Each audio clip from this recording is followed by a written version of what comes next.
with something special in you. You were born with a light in you.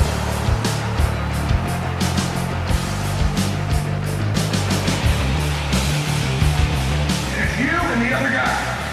Who wants it more? Who's willing to lay it out on the line? Who's willing to give it everything they got? Who's willing to tolerate a little bit more pain so they go win for their family? I don't tolerate this life anymore. Pretty good's not good enough for my family.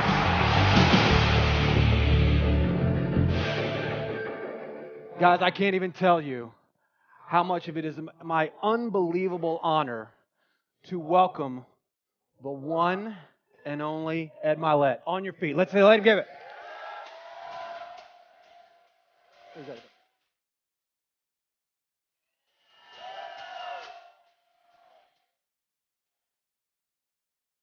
They can't hear you over there. All right. Thank you. You can't. Arate. Woo, who said that? What's up, brother? Good to see you. Any other Arateans in here? Soon to be. Cool. Another one. Stewie. All right. How are you guys? How has the meeting been so far? Sounds like it's been really, really good, huh?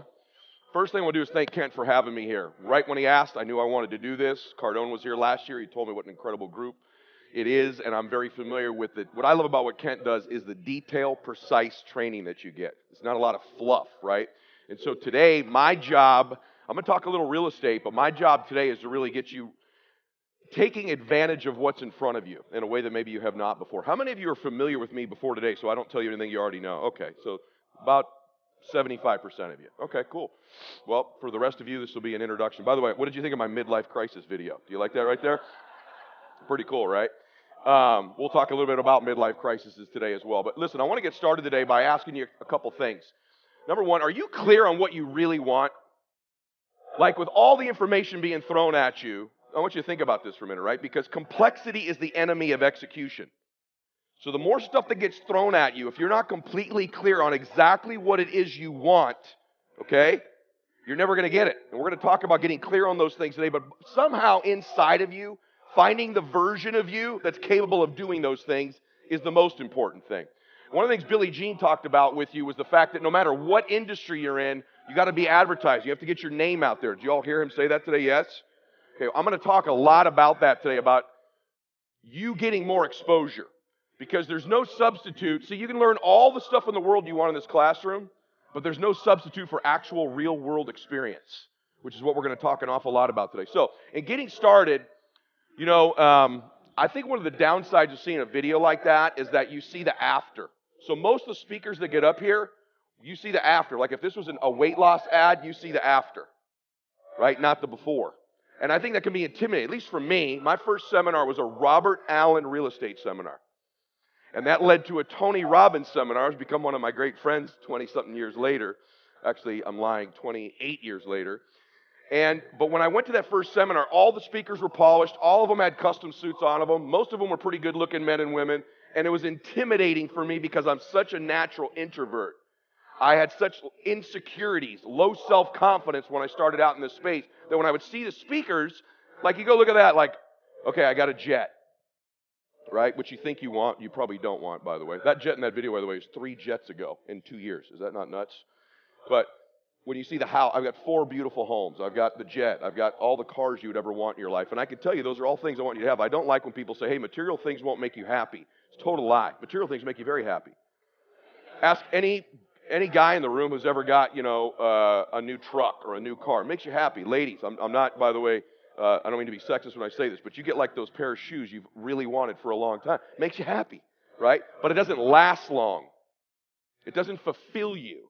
So what I want to have happen today, I hope, is this experience that we talk about happiness, but we also talk about fulfillment. I don't want you to make all your financial goals happen and find yourself unfulfilled. I know more people with money that aren't fulfilled than I do people without money.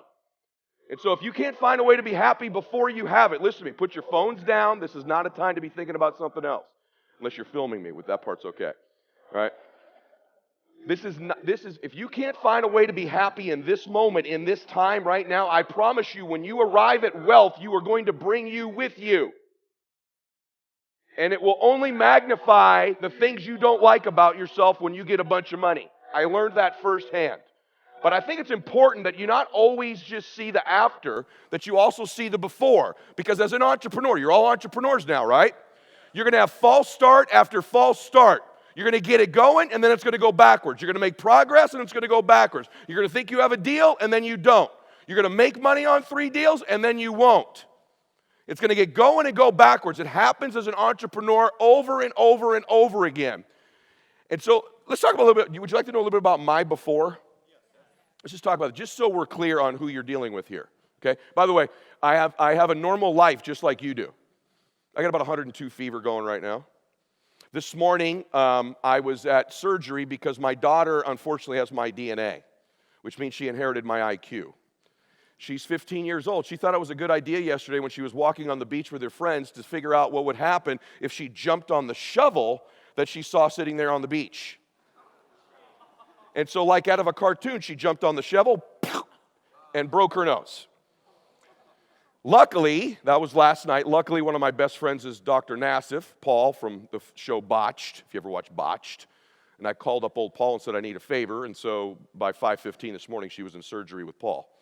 So if you think once you get wealthy that all of your problems are going to go away, I could tell you, remember Biggie's deal, more money, more problems, right? I don't know if it's necessarily more problems, but I could tell you there aren't less, right?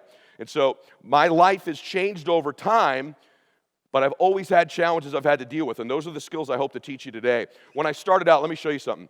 How many of you at this stage, if you're being honest, are sort of at that stage where you're kind of faking it until you make it? Anybody in that category? And do any of you have any, so there's only a few of you. How about the rest of you? Do any of you have anybody in your life telling you you're crazy to be trying to do what you're doing? Anybody talking a little smack? Any haters? How many of you have total support around you? Let me raise your hand. Let me see. Okay, so 3% of you. Okay. I'm going to show you who I was before all the crap you've seen that I have, that you think I have, okay? I'm going to show you something right here. What car is that right there? What is it? Say it out loud. You got to stay with me. Okay, that's a Mercedes-Benz, right? Not. I want you to not see jets and houses and Ferraris and videos when you look at me. I want you to see who I really am. Here's who I really am. I'm the son of an alcoholic who's been sober a long time. I come from a wonderful, beautiful family, but a dysfunctional family, like some of you come from. I come from lower middle class upbringing. I'm an incredibly shy and insecure person naturally. I'm the type of guy that if I saw you from high school and we were at the mall, as much as I'd love to reconnect with you, to this day, I would duck into a store and hide so we don't have that interaction. Yet I speak in front of millions of people. That's how I am. I know what it's like not to believe in yourself. I know what it's like to have doubt. I know what it's like to have that kind of doubt as of last Monday. I know what it's like to be backstage hoping you like what I talk about today, even though I've given hundreds of speeches just like this. Not the same content, but the same thing. So I tell you, when I tell you that I have respect for you, that I admire what you're trying to do with your life, I mean that sincerely. I know what it's like to want to change your life's conditions. I know what it's like to want to win for your family. And I know what it's like to not be totally sure you're going to do it.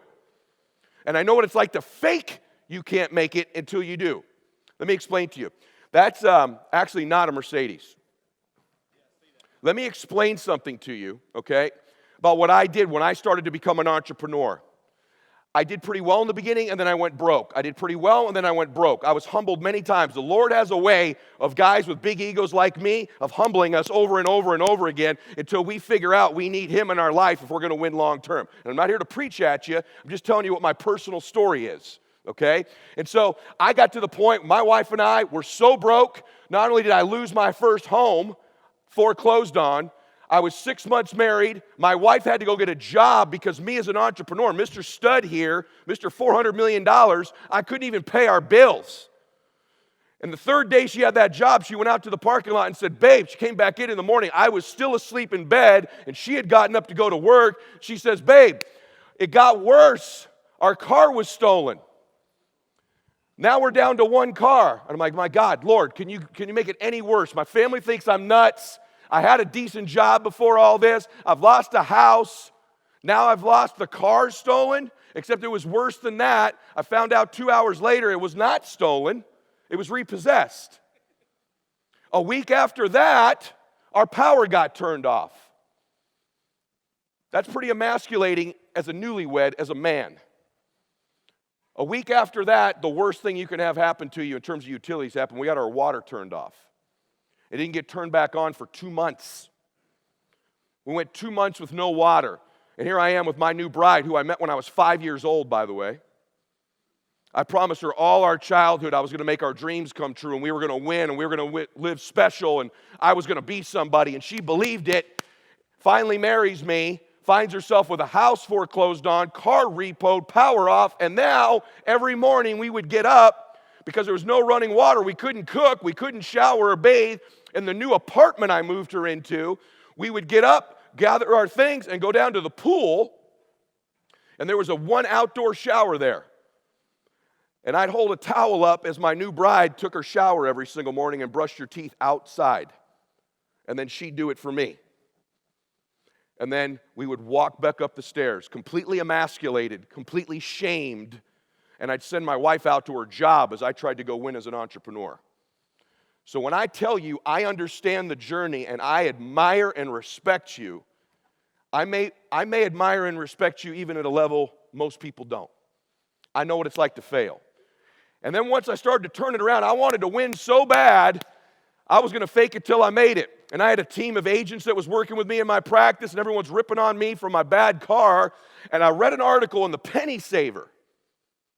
You guys remember the Penny Saver? Does that still exist? I don't even know. In the Penny Saver, and it said, Kit Car Mercedes. Kit Car Mercedes. And as I read a little further, it said, want to turn your Chrysler LeBaron into a Mercedes-Benz? I got one, $5,500. And I drove down, and I met this lady, and she had a car that was a Chrysler LeBaron where they stripped the frame off the car. And they Velcroed,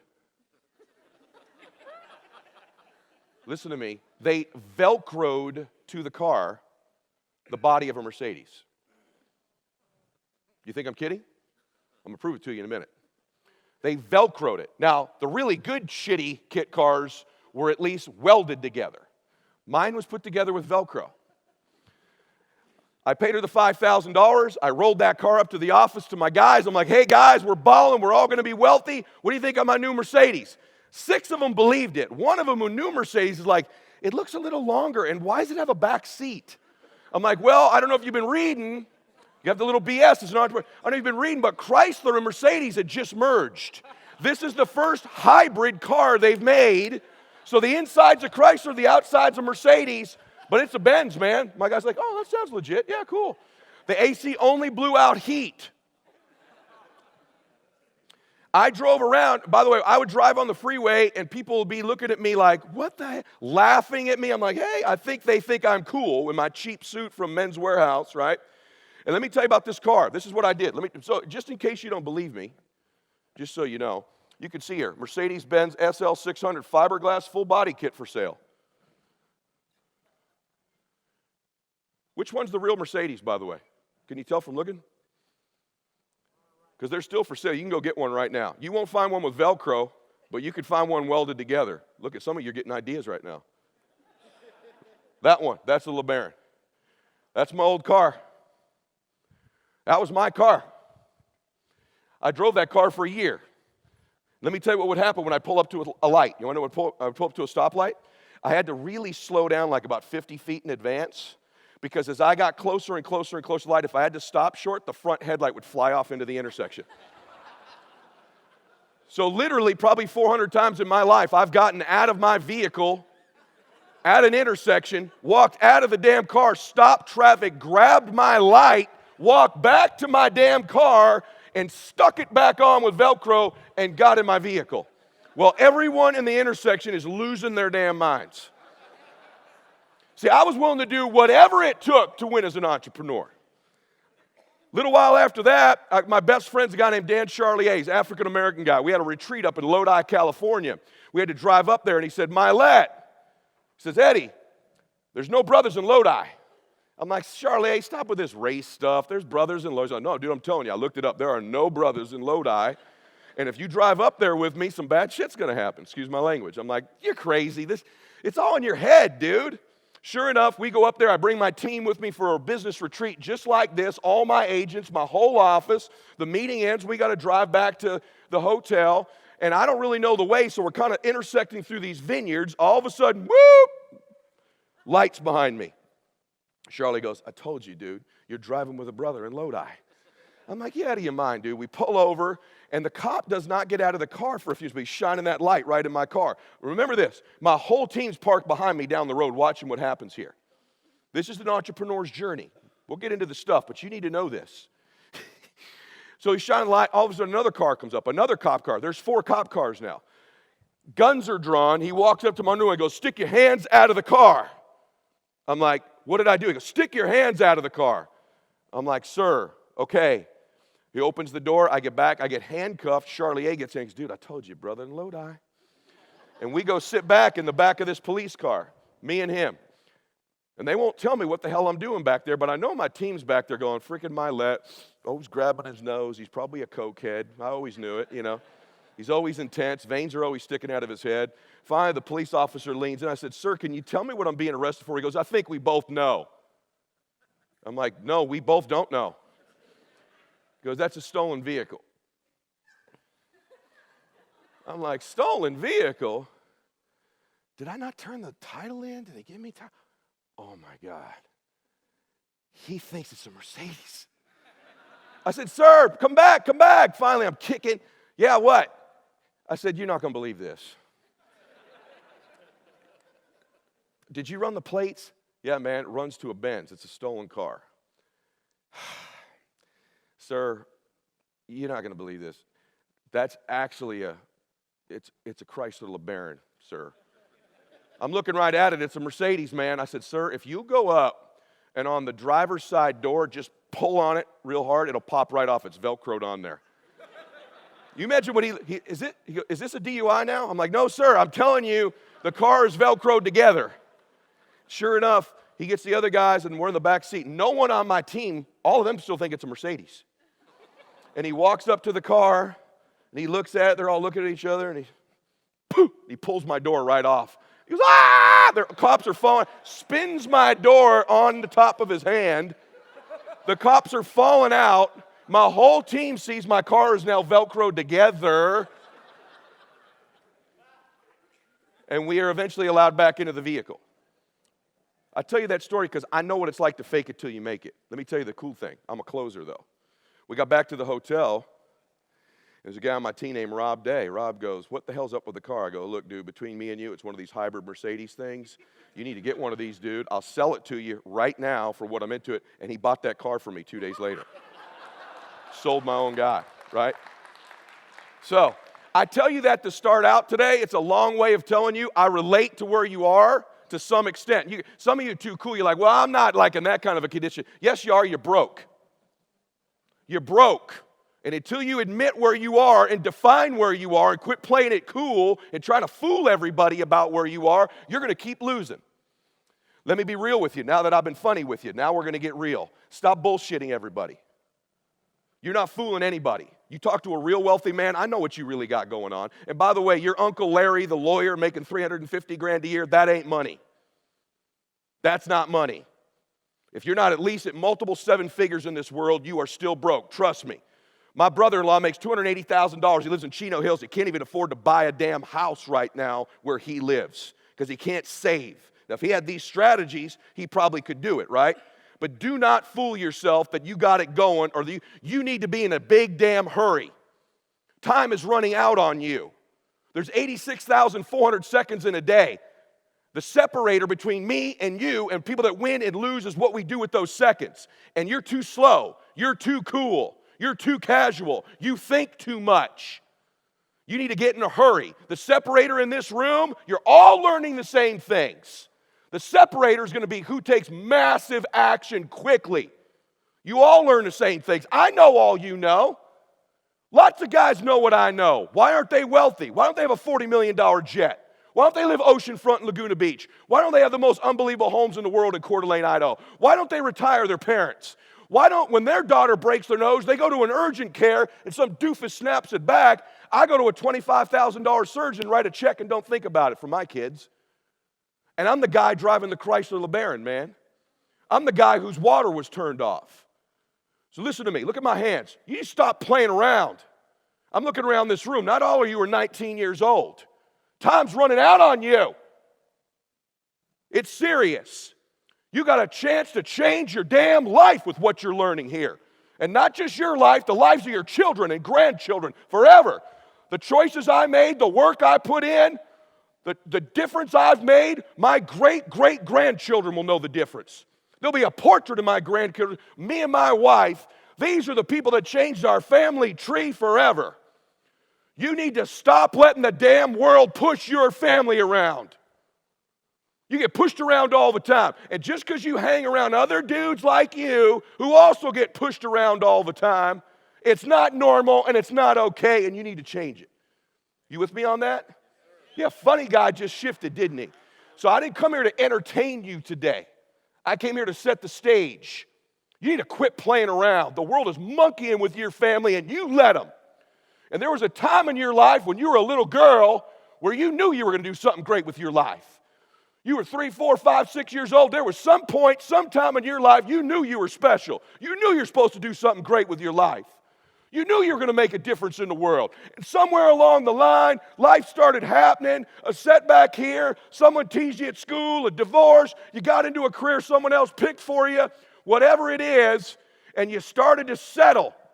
You start to make excuses. You start hanging around people just like you, and they make it okay. Then you meet Kent. Then you meet this group. Now you're learning stuff. So the heat's on, man. How many of you have kids? Okay. Yeah.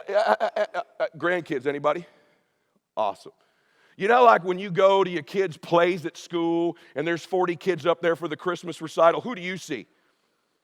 Who do you see? You don't see the other 39 kids. You're looking right at your kid, aren't you? You go to a baseball game or a soccer game for your kids, you see the other kids, but who do you watch the whole damn time? Your little one, don't you? Yes or no? I got news for you. Listen, your kids are doing the same with you. They're watching you. And they're going to get to an age where they figure out who you really are. Your grandkids will figure out, they'll always love you, Grandma. They love their mama. But you get to an age in life where you figure out who they are, don't you?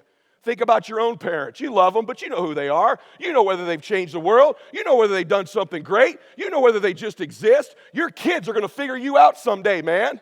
Sooner than you think, too. And it ain't good enough. You can be anybody you want to be. Really, Dad? Then how come you're not? You can accomplish anything in the world you want, sweetheart. Well, why haven't you, Mom? They're watching you. I don't deliver a normal message. I love you. I'm a Christian. You and I are a brother or sister in Christ. I'm here to shake you up and get you to remember what I say today. Because this information goes nowhere if you don't separate yourself by leveraging the pain of where you are or the pleasure of where you're going. And you best get in a damn hurry. Because you only got 8 years of life, by the way. Just so you know. You only live 8 years. Average person lives 78. You spend 28 of those years sleeping. You spend 10 and a half to 12 of them working. You spend another 3 or 4 shopping, chores, internet, traffic, add it up, you get 8 years. And you're not a newborn, so you got less than that. You got to get in a hurry to make a difference in your life. Time is running out like that. I'm fired up. Are you fired up? Probably didn't know we were going there. When I was a kid growing up, I don't know if you had this, my mom had the good china in a china cabinet. We had this furniture in the living room that was wrapped with cellophane that we weren't allowed to sit on until important people came over. Anybody have any of that in their house? We never got around to sitting on it. And it died and got stale and old and dated, and so do dreams. If you don't start getting after your dream, it'll get old and dated and stale because you keep wrapping it in cellophane. You keep waiting until you know a little more. Till I know a little more. Till I know a little more. If I just knew a little more, that's BS. You don't need to know a little more. You need to execute a little more. You need to get after it. You need to make some mistakes. Perfection is the lowest possible standard. Quit trying to be perfect. You don't need to know everything. The best people I know in business, they take action when they don't know everything. They learn what they can and they go execute. They make a mess. Being an entrepreneur is messy. And you need to embrace the mess, embrace the chaos. You're never going to know everything you think you need to know. That's why my low IQ, and I'm not kidding when I say that, is to some extent an advantage. I don't think about all the stuff I don't need to know. I started on social media 2 years ago. I'm the #1 growth person in the history of business on social media, according to Forbes magazine. The way it started, Tony Robbins sitting on my balcony says, you need to get into this space. There's nobody that's an heir apparent. You're a better speaker than me. You know more of this stuff than me. And all these other clowns don't know what they're talking about. Get in the space. I said, I don't want to do that. I'm shy. I'm introverted. I just like speaking on the stage and leaving. I don't want to be posting stuff every day. He goes, that's why you're an effing loser. Right on my balcony, on that copper house you seen there. I said, I'm a loser. He goes, yeah, you say you want to help all these people, but you don't want to be inconvenienced to do it. I said, dude, I don't even know how all this stuff works. He's like, you think I know how this stuff works? Just start, dumbass. My son was in the kitchen. I said, Max, go get your phone. How do you do this thing? He goes, Dad, you need an account. I go, set me up one. He comes back 5 minutes later. He goes, I got you an Instagram account. I go, okay, good. I'm going to do one of those videos. And he literally goes, it has to be a minute. I said, a minute? I don't even clear my throat in a minute. How the hell am I going to make a message to me? He goes, just do it. And I said, blah, blah, blah, post that one. Next day, I got 3 followers and 3 likes. I called Tony. I go, this crap isn't working. He goes, you've done one message, dumbass. He goes, by the way, post earlier in the morning, like around breakfast time. I'm on my boat driving to his house. I go, okay, breakfast time. And then I hear him say, I swear to you, this is true. I hear him say, what I hear is he goes, you need to post early like around breakfast time and make sure you add some hash browns to that. And I don't want to be embarrassed and act like I don't know anymore. So I call my son and I said, hey, you said you knew what you were doing on this stuff. Where the hell are the hash browns on this post? And I'm not playing around. If you don't know, I'll hire somebody who does. You're 15, you should know how this stuff works. He goes, Dad, I don't. I go, you're supposed to post at breakfast time, and somehow there's hash browns involved. It was hashtags. And then Tony was my first guest. Then I recorded my first podcast. Listen to me. This will relate to you, and then I'm going to get into some details. So I said, Tony, how do you do one? He goes, I don't know. Google it. I have the #1 podcast in the world now. Tony, Grant, Gary Vee combined, less downloads than me. They've been doing it for years. I've been doing it for like 18 months. Why is that? By the way, you should be listening to my podcast. Okay. Why? So this is literally what happens. I go, how do you say it? He goes, what the hell, Tony? Tony's like, what are you talking about? How do you say it where it gets in your computer? He goes, you probably need a microphone, dude. I don't know. Google it. So I Google how to start a podcast. Tim Ferriss, turns out, I didn't even know who that was, had an audio on how to start a podcast. I listened to the audio. He says, go to Amazon. I got a kit, the microphone, the recorder, that other stuff. So I order Tim Ferriss's kit, right? I get it to my house. I plug the mic in. And I talk for like 30 minutes, my first podcast. And then I'm done. And I call Tony. I go, hey, I did it. How does it get out of that box into the world? He goes, I think you need to take that stick out and stick it in your computer. I'm on the phone with him. I go, okay, it's in there. He goes, save it. I go, okay, it's on the computer. Okay, cool. And we hang up. And then like an hour later, I go, so how do people know that's in my computer? You think I'm kidding? I swear to God. How do I know this is in my, and I call, I go, hey, how does it get out of my computer into the internets? He's like, I don't know that part either. I just record when my team does it. I go, I don't have a team. I got Max. He doesn't even know about hash browns. And then I finally figured out you had to host the thing. Do you think if I waited around to know everything, this would not have happened? You take action. The Lord has a way when you step into a new space of revealing to you the people, places, resources, and things you need in that space, and you go from there and you go to the next one. I have a great friend of mine named Carl Edwards, who was a NASCAR driver. I sponsored his car for a number of years. And he said the scariest thing in NASCAR is when there's a crash in front of you, we are trained to drive right into the smoke. If you look at the wall, you run into it. You cannot even look at the wall, you pull the steering wheel into the wall. So when there's a crash at 215 miles an hour and there's smoke everywhere, we are trained to drive right into the smoke. Can you imagine that? Imagine the fear level of driving into the smoke at 200 miles an hour when you know there are crashed cars in front of you. That's what you do as a driver to win. That's what you do as an entrepreneur to win. That's what they do as an entrepreneur. My fever's like 110 now. All right. So, you got to be willing to drive in there. Here we go. You got 8 years left. Want to learn to bend time? You want some help with time? How do we manipulate those 8 years? Do you want to know, yes or no? Okay. Here's how you manipulate that time. Who says a day is 24 hours? Who says that? Someone just made that crap up. Why can't a day be 23 hours? Why can't a day be 8 hours? A day can be 8 hours, by the way. I started it 10 years ago. I run 8-hour days.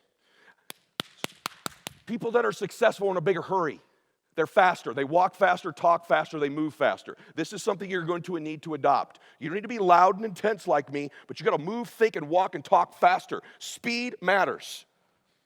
So I run 8-hour days. My first day, you can do it however the heck you want, but my first day, I run 3 mini days. They're actually each 6 hours. My first day is from 6 a.m. to noon. That's a day. Have you ever had a day where you got more accomplished the first 3 hours than you do in a normal whole day, yes or no? So did I. And I started thinking, well, then what the hell do I measure this stuff by 24 hours for? So many years ago, I went, my day is 6 a.m. to noon. I let the rest of the world have their day. I'm trying to run a whole day schedule of calls, appointments, contacts, meetings, executions, return of emails, whatever it is, from 6 a.m. to noon. That is the end of my day. Day 2 starts from noon to 6 p.m. That's my second day. I got 2 days now. My third day is from 6 p.m. until midnight. I run this cycle of days. I get 3 days a day. I calibrate time that way. I look at time that way. I execute that way. I crush you. You work 24-hour days, you're going to get slammed. In today's world, with the speed of internet contacts, and you're going to compete against someone like me and the people I teach this to, which comes out on my YouTube video on Monday, so you're getting it first, you better start running mini days. Especially those of you, by the way, who do this part-time. You need to really start to calibrate time the way I just told you. A day for you going forward is 6 a.m. to noon. Your second day is noon to 6 p.m. And so if some of you are going to be at your job for the first 2 days, you got a brand new day when you leave there, and you're 6 p.m. to noon. If you're going to be a real entrepreneur, real part-time, you bend time. What that does for me is it allows me to measure myself every window, every day. At the end of that day, I measure and adjust and calibrate. I actually have a clock that goes off in my head every hour. To this day, the top of every hour, what did I do to execute? What do I need to do to move closer to my goal? What do I need to do to change? It's a little psycho, but it's what I have. If you really want to win, you really want to be very wealthy, if you compete with 24-hour days, because here's what I get. By the time you've run 2 days, I've had 6. Stack up a normal week for you, and I get 21 days. Now stack up a month. Stack up a year. Stack up 3 years, stack up 5 years, stack up 10 years, and you go from Velcro Mercedes to all that shit you saw in the video. That's the difference. Knowledge equals execution and speed. I don't run 24-hour days. I don't even think that way anymore. Does that help you, yes or no? It's a total difference. Next thing you need to do, you need to stop negotiating the price tags in your life. Here's the fact. I'm going to give you the facts, okay? The fact of the matter is that when I was struggling, I was constantly negotiating whether it was worth it. Is it worth it? I'm away from my family. It's costing me money. I had to come to this seminar. Is it when you're negotiating the price you're paying all the time? Does that sound familiar to you, yes or no? Or the people around you are negotiating the price you're paying all the time. When I was poor and broke, when I would walk into a store, we all relate to this, I didn't look at what I wanted, I looked at price tags, and I flipped them over. What's it cost? What's it cost? What's it cost? What's it cost? I can get that one. What's it cost? When I looked at a menu, what's it cost? What's it cost? I'll get that. People who come from scarcity and are poor thinkers are constantly negotiating price. Wealthy people, there's a thin veil. They negotiate worth. There's a difference between cost and worth. Is what I'm doing worth it? Is what I'm doing worth it? Not what's it costing me. In fact, the price you will pay for not winning is infinitely greater the rest of your life than the price you will ever pay to win. But you're negotiating it too often. You're vacillating. It takes your energy. It strips your focus. For most people, their will to win is for sale. For most people, with enough failure, enough setbacks, enough adversity, you can buy them. They will relent, they will sell their dream, they'll sell their kids, they'll sell their future. This is the truth. You remember I said this to you because you're going to face this moment. There's going to be a point in time in your life where what you know is not enough. And if you're me, when I arrive at those points, I got to find something higher than me to pull me through. That's me. How many of you would consider, I shouldn't ask you that. If you consider yourself a person of faith, you relate to what I'm talking about. You will eventually in your life arrive at a point where all your preparation, all your knowledge will not be enough, and you're going to have to rely on your faith and the decision you've made where you've negotiated the price in advance before it hits.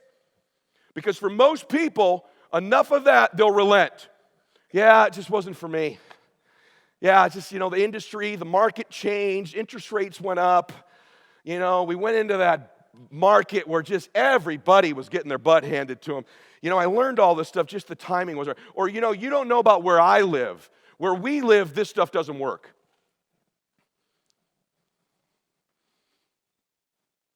And you sell your dream.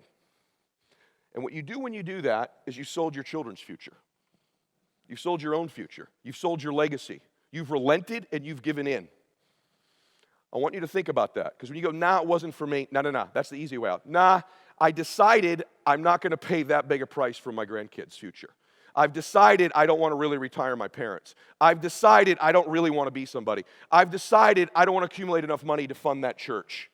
I've decided all this stuff I say about who I want to be and what I want and all that other stuff, I kind of want it, contingent on it's not too hard.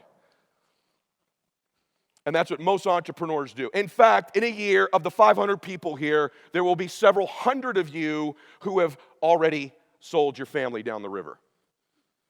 And I say that to you so that you can begin to negotiate the price in advance. I love you. I want you to win. I want to see you prosper.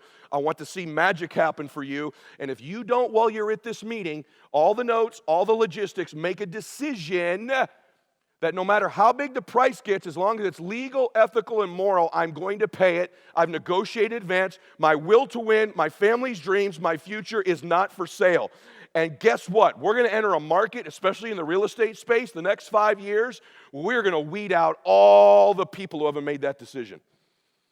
We're going to weed them all out. And those of us that stay, and by the way, I've made the vast majority of my wealth in real estate.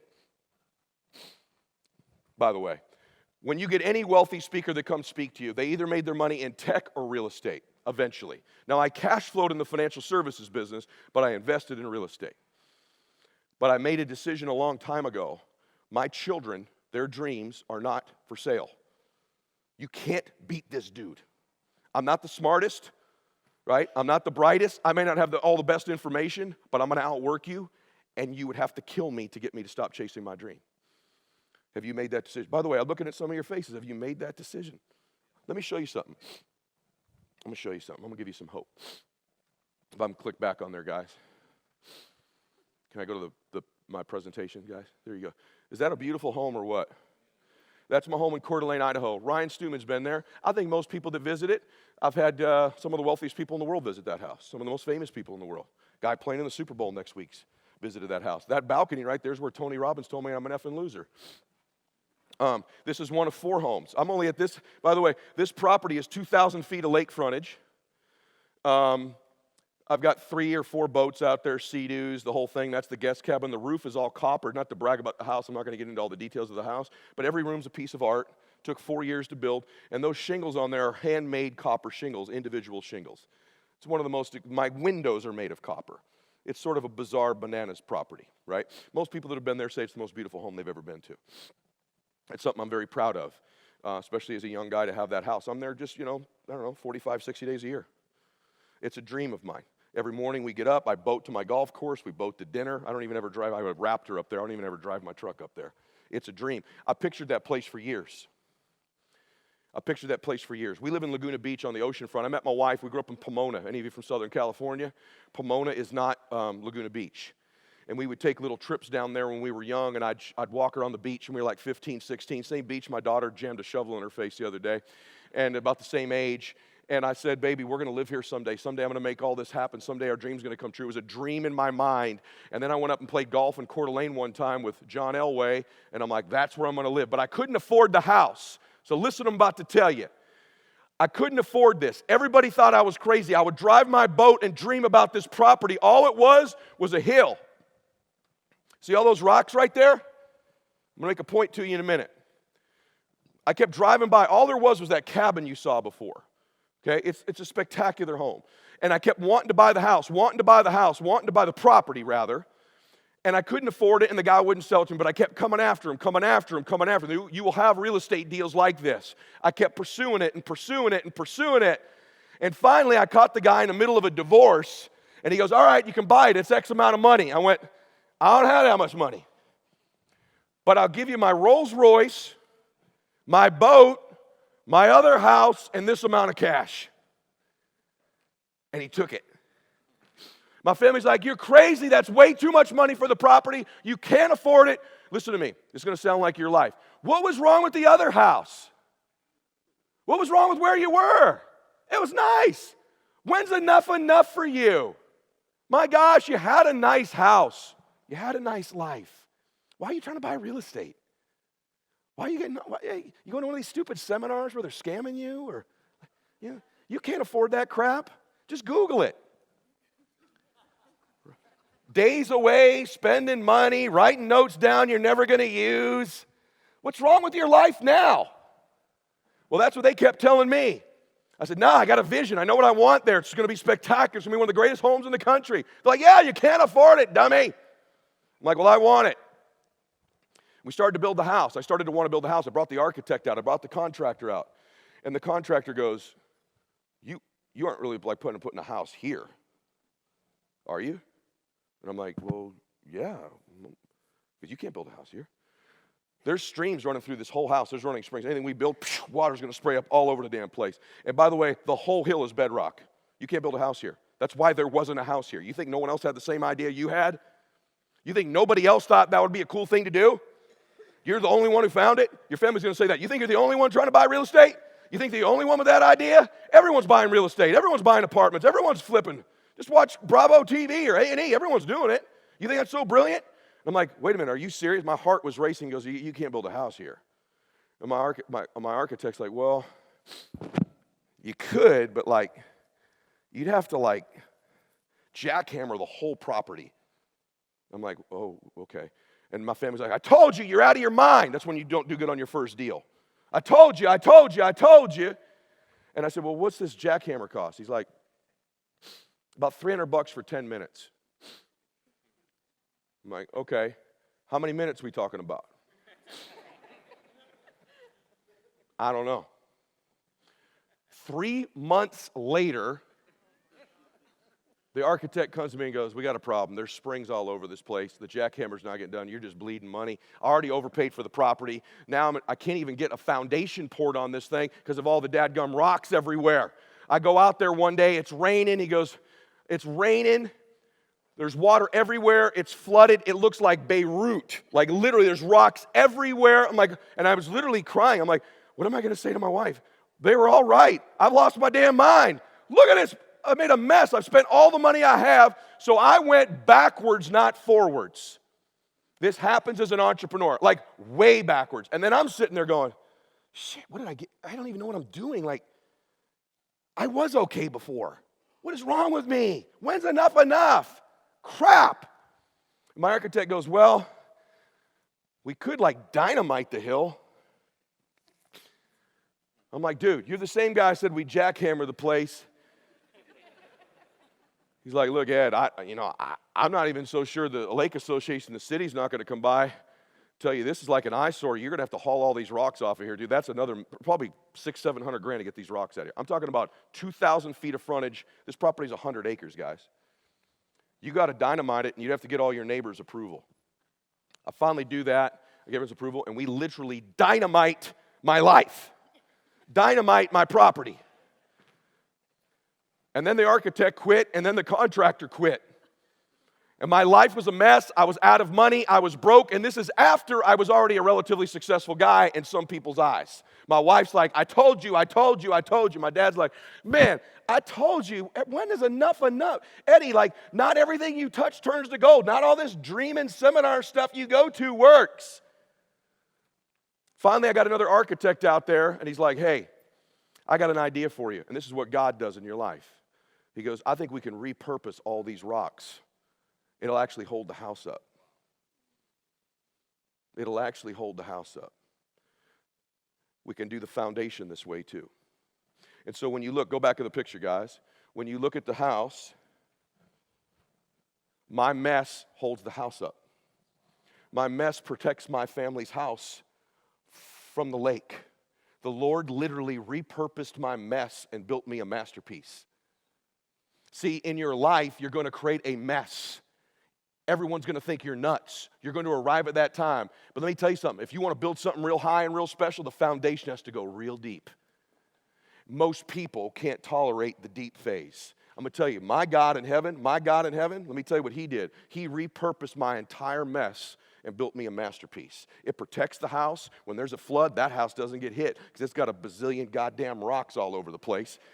And then the foundation's that, those stones are that, the entire house is protected that way. And then we took the dadgum water and we diverted it into the most incredible waterfall, ask Ryan Stewman, you've ever seen in your life. There's a waterfall that runs from 100 yards up my hill all the way down cascading into the lake. Those rocks literally diverted the water that was coming from my family down into the lake. It repurposed my mess into building my dream. Let me remind you of something. Your mess right now in your life, if you got one going, does not disqualify you from making your dream happen.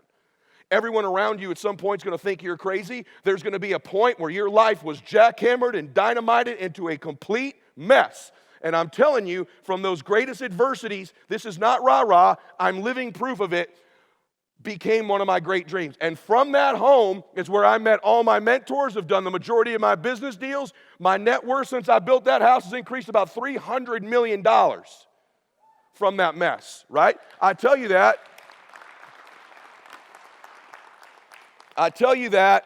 because that's going to happen for you. You got to be able to bend time. Man, do you hear me on this? There's a few things I know in my life, and I know what I'm telling you is right. Now, you better be able to do all the things you don't want to do as long as you can, so you can do all the things you want to do.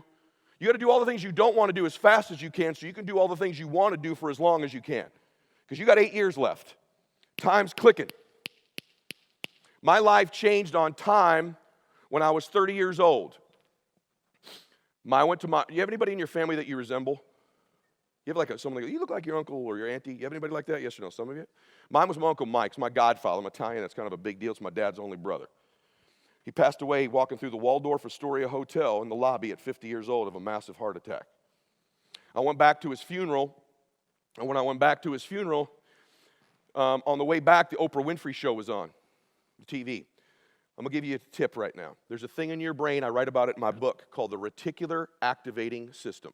It's called the RAS. It's the part of your brain that keeps you sane so that you don't notice all the stimulus in your life. It filters into you that which you're deeply convicted of or which is important to you.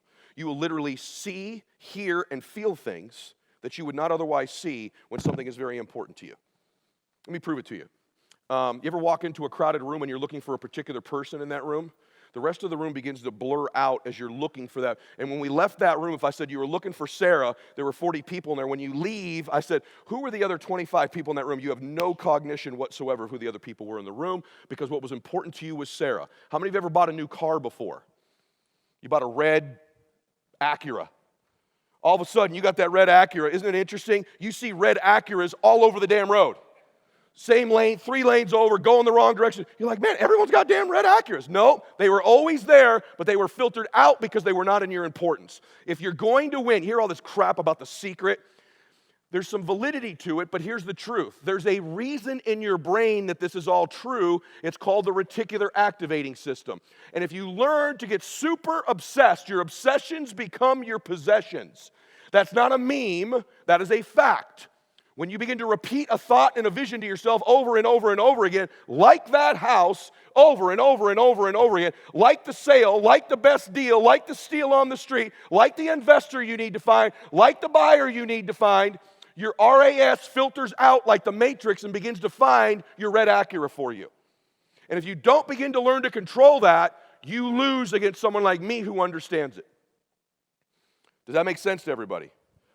So, on the screen, remember he had a heart attack. I'm listening to music. On the screen is the Oprah show, and there's a heart on the screen. I noticed it. There was other things on the whole flight. I don't remember what any of them were. I noticed the heart because he had a heart attack. Take my headphones out. I plug it into the airplane ones, and they're talking about some new heart scan. I get emotional about this new heart scan. It's some place in Cedar Sinai in LA. I'm like, babe, when we get back, book it. I need to do it. She's like, why? You're 30. You're in good shape. I go, I'm not in good shape. I'm working like crazy. I eat Taco Bell all the time late at night after all my meetings. Just get this thing scanned. She's like, okay, cool. She calls. It's a 6-month wait. I go, nope. I call back. I go, you don't understand something. I think I'm dying. I'm serious. You need to get me in. I'll wait there all day. She's like, well, we'll put you on the wait list. I go, I'm going to call you every day. I called her the next day. You're on the wait list. The next day, she calls me. We have a cancellation at 1 o'clock if you can be here. I said, sure. I go down. Here's how it works. You do the scan, then you take a break. You come back. They review it. I went and ate a burrito. No joke. I come back in. My doctor understood influence. Listen to me. What do most doctors do? Hey, here's the facts. You got to do this. Take this Lipitor. Here's some Ramipril, and good to go. That's what most people do when they buy deals. It's just facts when they're trying to get an investor. Here's the facts. Here's the math. Great influencers understand it's a transfer of energy. Great influence understand getting leverage on people. Pain if they don't do it, pleasure if they do. All kinds of people pursue me to buy real estate with them. All kinds of people are looking at me to invest. And that one guy you think you're going to get to be your partner, he gets called all the time. The difference is going to be, can you persuade him? Which I just put a video out this week, actually, about. And so he came back into the lobby. He knew exactly who I was. There was 2 people in the lobby. He comes back in. He goes, the doctor walks in the lobby. He goes, I'm looking for Ed Mylett. He's since passed away. Actually, ironically, this is no exaggeration. He passed away yesterday. David Haig. So he goes, I go, I'm Ed Mylett. He goes, yeah. He goes, wow. Already getting leverage on me. He goes, I can't believe these arteries are in that young a body. He goes, you need to come back with me, son.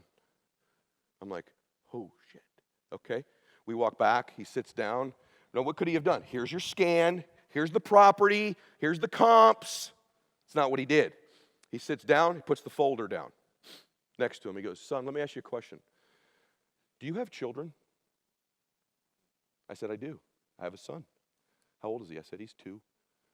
He goes, no more. I said, well, my wife's 8 months pregnant with a little girl. What's her name going to be? I said, Bella. He goes, oh, beautiful in Italian. I said, yes, sir. He goes, do you want to walk her down the aisle on her wedding day? I went, what? He goes, look at me. Are you interested in being the man who walks her down the aisle on her wedding day? Yeah. He goes, your son is going to graduate someday? I said, yeah. He goes, you want to be there for graduation? I said, yeah. He goes, they tell me your wife's quite a looker. You got a couple bucks. He goes, how you feel about some burly construction worker every morning having breakfast in your mansion with those kiddos of yours? I went, what the fuck is in that scan? Right? And he goes, I want to be very clear with you, young man. If you continue to go down this road you're going with your diet, you're working out, the way you do things, you won't be there for her wedding. Someone else can be in that house of yours someday. But if you do with what I'm about to tell you, you'll be there for all of that stuff and live a very long time. I'm going to give you exactly the workouts, exactly the nutrition, exactly the medication, which will change over time. But I'm going to give you exactly what you need to do. Are you willing to do it? And I said, yes. Then he delivered his prescription. And it changed my life. Thank you to the reticular activating system. Thank you to someone who understood persuasion. These are all the keys in you buying and selling real estate and winning in your life. Finding the people, places, and things you need is the RAS. If you want to learn more about it, here's what I'll do for you. Go to my presentation, guys. If you want to learn more about it, go to my book. It's called, go to maxoutbook.com. Okay, maxoutbook.com. If you use that promo code, the book is free. Okay, there's no upsell. I don't sell things. I don't make my money on the internet. There's nothing wrong with upselling. You just buy my book. That's it. There's no like, okay, now that you got the book, buy my blah, blah, blah. There's no blah, blah, blah. You just have a free book. Okay, I think you have to pay to ship it. It's like $1. Okay, you can have my book. I talk about the RAS. I talk about self-confidence. I talk about how to change your mental state. I talk about peak performance. I talk about bending time. It's a 100-page book. Every single page is loaded with content. It'll change your life because I don't have time to cover those things with you today. Are you with me on that? Say yes. Okay, so something else changed in my life. I want to teach you 2 things because I'm going to run out of time. My life changed at one point when my son was 6 years old after I got my health together. We were at a car wash that we went to every Sunday. I'd see this man who was an older man there. Turns out he's the same age I am now, but at that time he seemed old to me. And so he'd read a newspaper every Sunday, but he wouldn't leave the car wash. It was weird. Like every time we were there, he's there reading this newspaper. And I didn't mean to be rude, but he saw my son, and then he said to me, he goes, how old's your little boy? Max was running around. We were waiting for my car, and I said, he's 6 years old. And he goes, and he was right. He goes, enjoy the 6-year-old, because when he turns 7, the 6-year-old's gone forever. All parents can relate to that, right? And he goes, and enjoy the 7-year-old, because when he turns 8, that 7-year-old's gone forever. He's a whole new person. And I didn't mean to be rude, but I said back to him, and I just was reflexive. I said, sir, when did that process stop for you? He goes, huh? I go, what age did you stop turning into a new person every year? He put his paper down. He goes, I don't know. I said, you ought to figure that out. You ought to look into that. Because here's the truth. For most people, there becomes an age, I don't know if it's 18, 19, 20, where the 23-year-old is just like the 22-year-old. The 35-year-old, just like the 34-year-old. The 40-year-old, just like the 39-year-old. People don't continue to change and evolve and improve. They don't become better versions of themselves. There's all this stuff on social media about become a better version of yourself, become a better version of yourself. The fact of the matter is, there's a point in time in most people's lives where it's no longer a crisis or an emergency to change themselves. And I want to challenge you to do that. If you're going to grow, you have to grow your identity. You have to change who you are as a person. In this room right now, there's a thermostat somewhere on the wall, right over there. That thermostat sets the temperature of this room. No matter what we do in the room, let's say it's set at 75 degrees. No matter what we do externally to the room, if we open the door and cold air blew in here, that thermostat will kick in and regulate the room back to 75 degrees. Am I right or am I wrong? If the reverse happened, we open the door and heat blew in here, it will hit the air conditioner on and cool the room back to 75 degrees. True or false? Okay, that's your life, your identity, your personal worth, the thoughts, concepts, and attitudes and beliefs you hold to be true about yourself are the thermostat of your life. They regulate everything.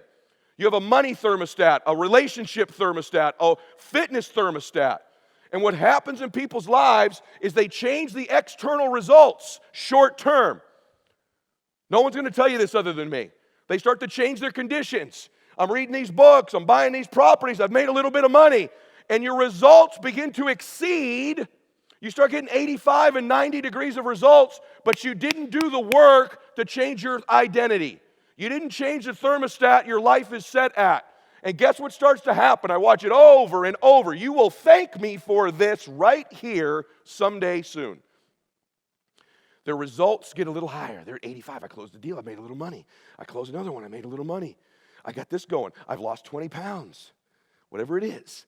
Their results start to get higher than their set thermostat temperature. And guess what you do unconsciously? You don't even know you're doing it. You turn the air conditioner on of your life. And you will cool it back down eventually to get it right back where you're comfy, 75 degrees. Same thing happens when it goes bad. You're broke. The water's turned off. The power's turned off. Your car gets repossessed. They dynamite your property. You find a way to turn the heater on and get it back. The key to life is not the knowledge you learn. You have to have that. Knowledge is not power if it's not applied. The key in life is changing that internal thermostat. And if you don't change that, listen to me, it'll seem coincidental. Yeah, something happened to the property. There was a bad rain. Construction costs went up. The market conditions changed. The interest rate went up. No. It's not coincidental. It's not. You cooled your life back down because you didn't do the work on who you are. The thing I have in my life is I associate with higher and higher identity people more and more and more in my life. That's what this group does for you. You begin to power of association. The people you associate with heat you up. If any of you that are religious, if you weren't fit, let's say you hung around someone in this room that's super fit and you were out of shape. You can't be around that person constantly and not start to eat differently, start to think differently. If you're a person of faith and you're around someone who's a high thermostat temperature person of faith, you're around them all the time, you start to behave differently. If you're a man in the room and you start to hang around guys who are true to their wife and love their wife and are faithful to their wife and compliment their wife and hold their wife's hand, they do all that stuff, they date their wife, you can't help but change your thermostat. Same with money. You don't think Sylvester Stallone and Phil Knight and John Elway and Tony Robbins had an impact on me? And before that, guys you don't know and women you don't know, I'm addicted to changing my thermostat all the time. It's the number one obsession of my life is my time and my thermostat. I know as I change that because I understand the reticular activator. I know how to obsess. I know that I check this phone 450 times a day as the average person checks their smartphone. Did you know that? 450 times a day. Big achievers like me and you, 800 times a day. So guess what the screensaver is on my phone? My goals. What I want. It goes right into my RAS 450 times a day. I have 5 triggers in my day. When I wake up, boom, what I want. When I touch my car door, boom, what I want. When I walk in my office, boom, what I want. When I walk in the gym, boom, what I want. When I go to bed at night, boom, what I want. I have 5 triggers that trigger me, repeating into my mind over and over and over again what it is I want. And guess what I seem to find all the time? The people, places, and things and resources that I need. I find my red Acuras all the time. So you ought to change the way you program your phone. You need to change your identity. You need to go to work on this. These are the things. If you repeat back the things I've said today, these are the things that alter who you are and who you become ultimately. Your mess can be repurposed only if you use the RAS, only if you change your thermostat. But you combine, you show me somebody in here like me, right? Alcoholic family, insecure, shy, broke, Velcro Mercedes, goofed up property, and you show me someone with my life, you know how that happened? My family didn't think like this. My family's not dreamers. They're great people. I never went on a vacation as a kid. We never thought about going on vacation. We don't talk or think like this. We're just good people, man. We just take care of our family and love each other, but we never wanted to achieve or win. Or my mom this morning knew I wasn't feeling good. She goes, honey, you need to cancel that talk. I'm like, Mom, I can't cancel on these people. She's like, you work so hard. Why does it matter? I go, Mom, I'm helping them. She goes, oh, then you need to go. Because they're about service. Okay, so in your life, I'll go a little bit more here, you guys. In your life, if you combine understanding your mess can be repurposed, understanding I'm just like you, understanding the RAS, understanding changing your identity, understand bending time, you have a shot. Combined with this industry, combined with the information you're getting. But if you don't change your identity, do you know how many people I've had as friends that got wealthy that aren't anymore? More than I have that are still wealthy. Do you know how many friends I have who lost a lot of weight and got in shape and aren't in shape anymore? Do you know how many friends I have that had a great relationship and marriage that aren't in that relationship or marriage anymore? Does this sound familiar to any of you? You want to know why? Their internal thermostat keeps cooling all that crap back down for them.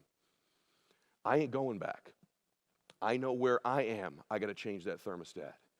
By the way, you change the thermostat through your associations. You change the thermostat. By the way, associations, reading books, following people on social media, listen to their podcasts, their audios, all that stuff. You should subscribe to my podcast. It's on iTunes. You should listen to my YouTube. It's all free. I make no money. This is work. My podcast costs me about $1 million a year. I do it to help people. I'm here today to help you. I was paid to be here today, but it's one of the only things I do to get paid anymore, to help people.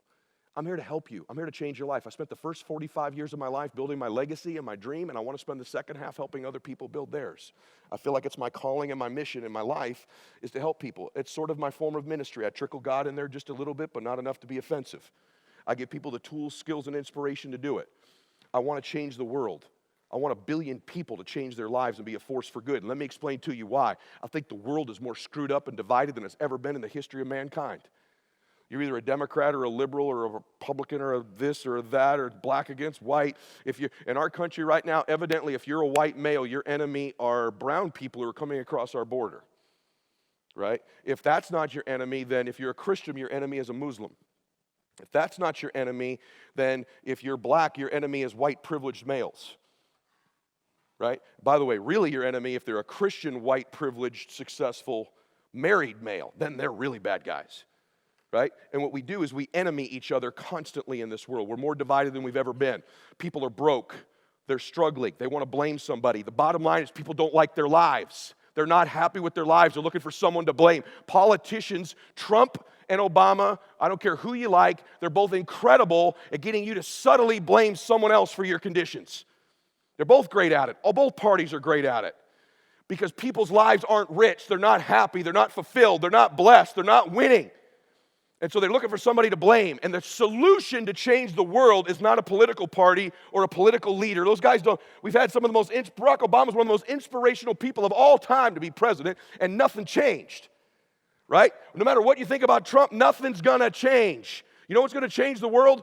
good people, grassroots, entrepreneurs, making a difference for other people, helping other people make their dreams come true. When you buy and flip a house, you employ a cabinet guy. You got a carpenter. You got a flooring dude. You got a roofer. You got a real estate agent. You change the world by being an entrepreneur. And you give hope and opportunity, and you mentor people, and you bring them along. You look around this room. There's people from all ethnicities, both genders. I don't care if there's a third gender, different faiths. Right? Different socioeconomic backgrounds, different locations come together to win. Entrepreneurs are the last beacon of hope in the world to make a difference, and you got an obligation. The low-level motivation for you, change your life, change your family's life. Why don't you help do that and then change your community and change the world? Take your money and invest it to make a difference. Rehab some areas that need rehabbing. Magic Johnson and I just did a talk together. He chose to put all his movie theaters and all his Starbucks in inner city areas because he wanted to change those communities. That's an entrepreneur doing that stuff, man. And you can do that too. You all with me? Say yes. I opened up. Yes, that's an amen. It's super cool to be an entrepreneur. You call your own shots. You control your own time. You can make a difference in other people's lives. But if you don't do the things we've discussed today, you're just a self-employed person who, look, man, so many people call themselves entrepreneurs just because they do something outside of their job. You're an entrepreneur when you're profitable. You're an entrepreneur when you're driving revenue. You don't want to go back to your job. Your job is a bribe. Just get you to, all a job is a bribe where they pay you just enough money to quit on your dream. If I could just give them enough, they'll forget about this dream.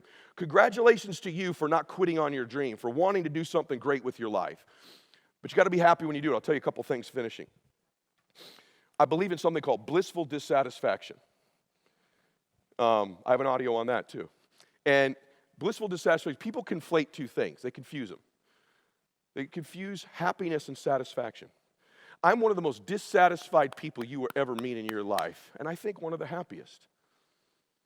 I'm simultaneously completely dissatisfied and totally happy. By the way, I'm dissatisfied because there's an incongruency between my vision of my life and my goals and my identity and my current conditions. That incongruency keeps me dissatisfied. But I've learned the key to getting here, the extra layer, is to live in bliss now. Most people think I have to live miserably in order to go win. There's a big argument out right now. I did an interview with Grant Cardone and I together where we argue for about an hour about whether you have to have money to be happy. He's a complete fool. He's one of my good friends. Let me ask you a question. There's somebody in this room with no money but 3 healthy children. They're a school teacher or they're a pastor. They're making a difference in their life. There's another woman in the room. She's got $100 million. No purpose. Her child's dying of leukemia. She's not healthy. Who's happier? So if you think money is going to make you happy, you're wrong long term. It will never fulfill you. I believe in blissful dissatisfaction. Have you ever bitten into like a great steak and went, oh my gosh, this is delicious? Have you ever had that happen, yes or no? Did it make you not want the next bite more? Or did you want it more? See, there's a part of your brain, there's serotonin in your brain. The more you celebrate your wins, you celebrate when you're here, you have fun along the way, it begins to train your brain you want to go to the next level. But if you cheat yourself from the celebration, you cheat yourself from the joy, it's always just a grind. Eventually there's this thing called frying and burnout where your brain doesn't want to do it anymore because it's not pleasurable. It gets no dopamine hit, no serotonin hit, and it wants to stop. You have to be blissfully dissatisfied. I talk about this in one of my audios and my book. My wife's a great example of this. We're complete opposites. I'm running out of time. I'm a super aggressive achiever. My wife, I call my wife, she's easy happy. Easy satisfied. If we were living in a log cabin in the middle of nowhere, but we could cuddle up all day long and kissy, she'd be happy all day long. She wears jeans and t-shirts. She could care less about material things. She could not tell you within many decimal points how much money we have. I'm not even sure she knows, other than Bank of America, where any of the money is. Could care less about it. She just loves people, loves life. She's the daughter of a pastor, her brother's a pastor. She's just a happy person. And she's married to a complete psychopath. But my wife, we've been together for a long time, she's developed some, I love my wife, but I don't like her all the time. The longer, any of you that have been in a long-term marriage here, they start doing some crap, man, that you just drives you crazy. Anybody relate to that, yes or no?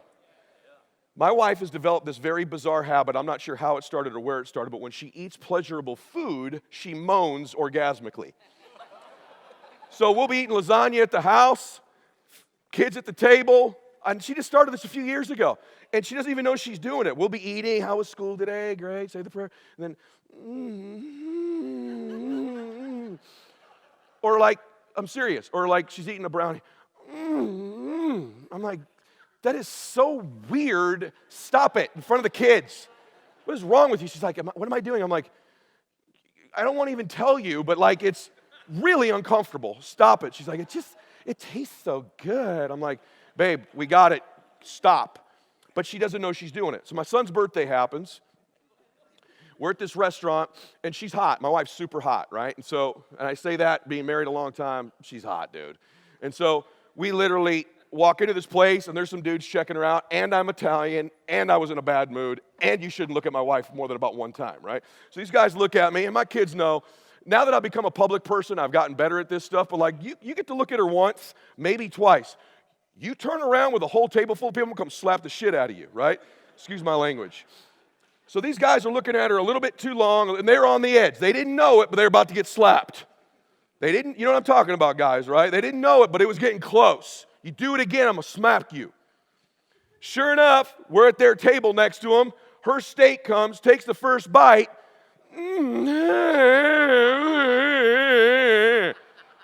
They're like, oh.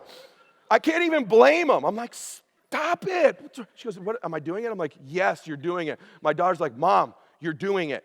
Sure enough, a few minutes later, next bite. I'm like, this is embarrassing as hell. I can't even go slap these guys. These dudes are literally losing their minds, right? So we leave the dinner, we get home, we're getting ready to do what married people do after a night out.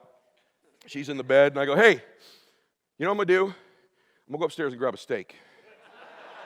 And I'm throwing this thing in his bed with us, because I have never heard you make these kind of noises before.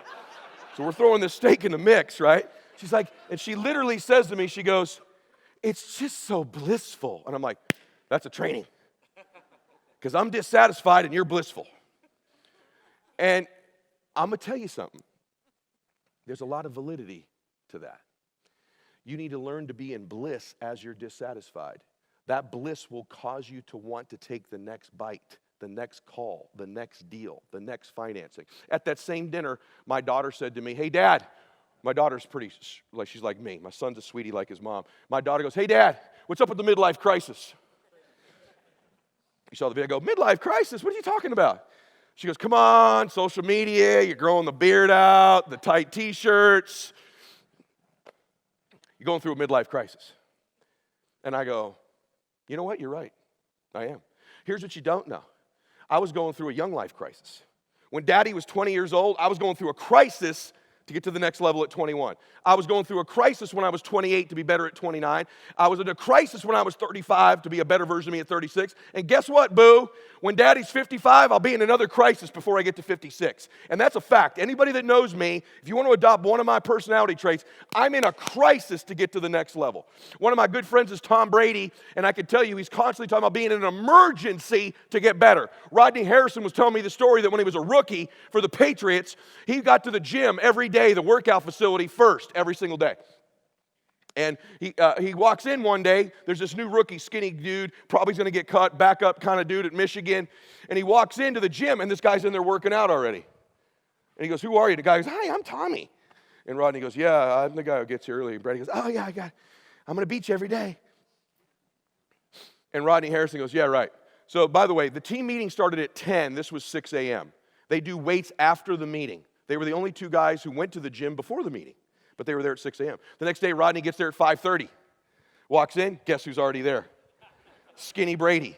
Harrison's like, what are you doing? He goes, Tommy, I got to get here every day before you. Next day, 5 a.m., Rodney gets there. Guess who's already there? Brady. The next day, Rodney Harrison, you can tell you the story. Rodney Harrison gets there the next day at 4:30. As he walks in the door, Brady's walking out, throws his towel. He goes, have a good workout. I'm getting chills right now. And Rodney goes, who is this guy? And Brady goes, listen to me, man. I got a lot of respect for you. Nobody on this team is going to outwork me. Nobody in this team is going to outwork me. You're talking about somebody who is, in my opinion, I'm biased, our lockers are right by each other at our club, not only the greatest quarterback of all time, not only the greatest football player of all time, arguably the greatest athlete of all time, who has almost no athletic ability. In fact, his sister was a better athlete. 8 AFC championship games in a row. Every other year he's played football, he's been in the damn Super Bowl. Are you kidding me? Really, dude? Really? Unbelievable. That's because he's outworked everybody. Because he's in a crisis to get better every day. It's not like he'd like to. You think Brady might run the mini days I talked about earlier? You think he does, yes or no?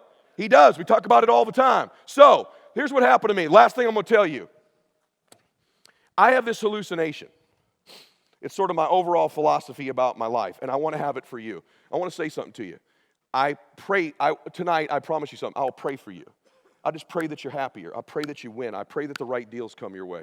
I'm prayerful for you. I'm telling you, if you have the right business partner in your life, the greatest architect in the world, great things can happen for you. You deserve to win. You deserve to have great things happen in your life. There was a point in time in your life when you were little where you knew you were going to be somebody. Has there ever been anybody in your life who made you feel special like that? Like when you were a little boy or a little girl, maybe it was your grandmother, your mom, your dad, a school teacher, a coach. Is there somebody in your life, they just kind of knew there was something about you? How many of you have that person? You can just picture them. I don't care who it was. Everybody does, by the way. The Lord sends all of us one. All of us in our life. If you haven't had them yet, they're going to arrive. You picture their face. You picture how much, it was just the way they looked at you. For me, it was my grandfather. I'm Edward III, and I would ride on his little lap, which you'd never do today, in his little van. We would drive to go get donuts in the morning before church on Sundays. And he had all these grandkids, and he'd go, you don't tell your other nieces, you don't tell your other cousins, you're my favorite. You're going to do something great. And I'd look up at him, I am, Papa. You're going to do something great. And he'd tell me over and over. When one of my cousins was born, Peter, I was really jealous when he was born, and Papa called me at the house. He said, you know you're still my favorite. He goes, you're going to do something great. He just knew there was something special about me. We've all had someone like that in our life. They just knew. He made me feel special. He saw the God in me. He saw Christ in me. He saw my blessings. He saw my gifts in me. All my life, I've tried to prove him right. That person who saw that greatness in you, picture their face. Maybe it was your mom, your grandma, your dad, your uncle, coach. They just know how special you are. Because you are. Listen to me. Because you are. Picture their face. If you think about it long enough, you'd actually get emotional. Because they're the one person who saw who you really are. The key here before we leave is you see it. You're special. You're anointed. You're gifted. You're blessed. You're supposed to make a difference in the world. You're supposed to win. I promise you. I don't even know you, but I know where you come from. I know whose DNA is running through your blood.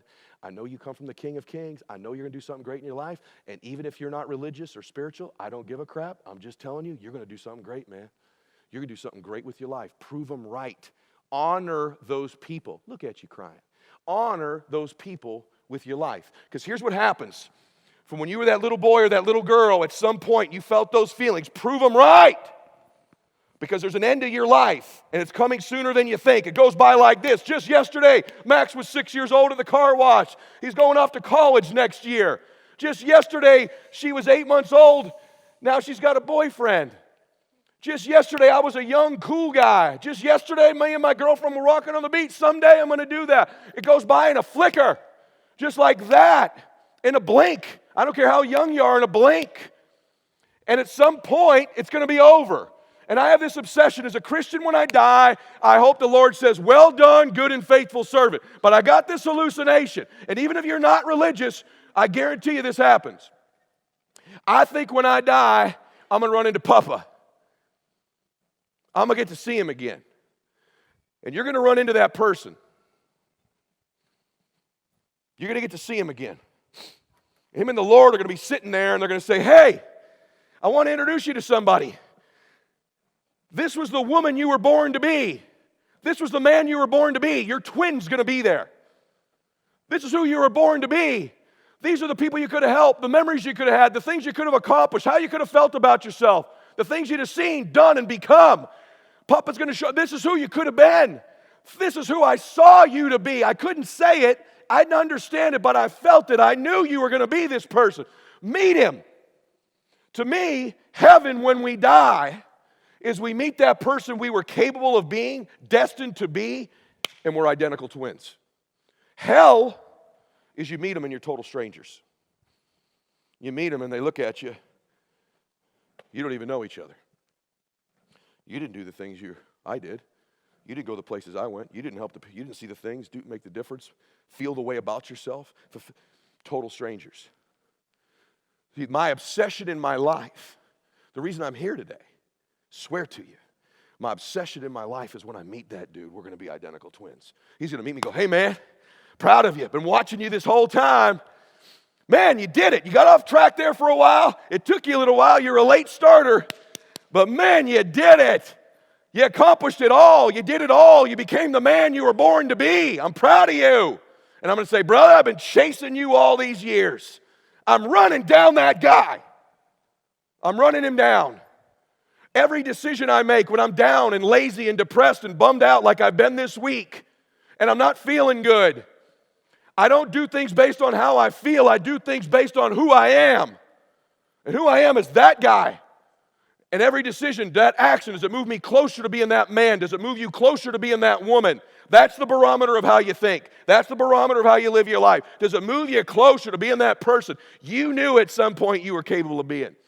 They knew you were capable. And if they weren't there, I promise you, God in heaven knows who you're capable of being. You were put here to do something great with your life. You were put here to win, man. You were put here to help other people, to contribute in little ways and big ways. You may not be world famous, worth $100 million, but there's a destiny you're supposed to fulfill. There's people you're supposed to help. There's a difference you're supposed to make. Your life, your way, special to you. Not mine, not jets, not houses, not cars. Your precious life. Your beautiful life. Your soul. Your gifts. Your difference. What if your destiny is to be that person I just described in someone else's life? You be the person who sees how great people are. You be the you be the person who sees the difference in people. I want you to win. Winning is not hundreds of millions of dollars, but you should go get some. Winning is that when you meet that woman, when you meet that man, you're identical twins. That's the great life. So you got to look at your life. The chapters are going by, aren't they? I don't know what chapter you're in, if it's 1, 2, 3, 4, or 5, but I can tell you the pages are turning in your life. Someone's keeping an inventory of your life. There's a movie being kept of your life. And let me tell you something. You ever go to the end of a movie? At the end of the movie, they put the leading characters on the screen, don't they? And then if you stay there long enough, you listen there long enough, they start running through the extras. Cab driver number 2, bouncer at the bar number 3. They don't even get names, do they? You know what I'm talking about, yes or no? You live your life for the main characters, not the extras. It's the extras of life who steal our destiny from us. It's their criticisms, their thoughts that they put in us. That negative voice you have is not yours. Someone put it there. When you were little, probably. Live your life for the main characters of your life. The extras don't matter. The main characters are you and the close circle of people who love you. When David died yesterday, the text I've got on my phone is his wife and his 2 children were there with him when he passed. Those are the main character of his life. Those are the story of his life. And I'm part of the destiny of his life that he saved my life.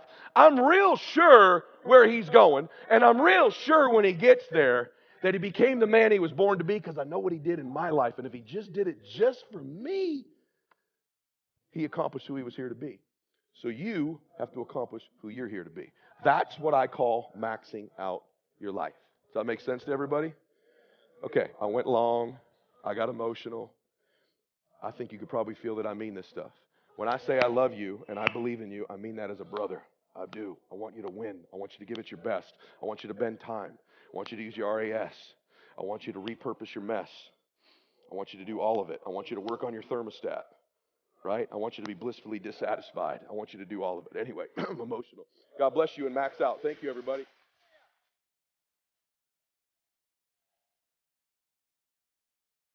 Ed Mylett, let him hear you.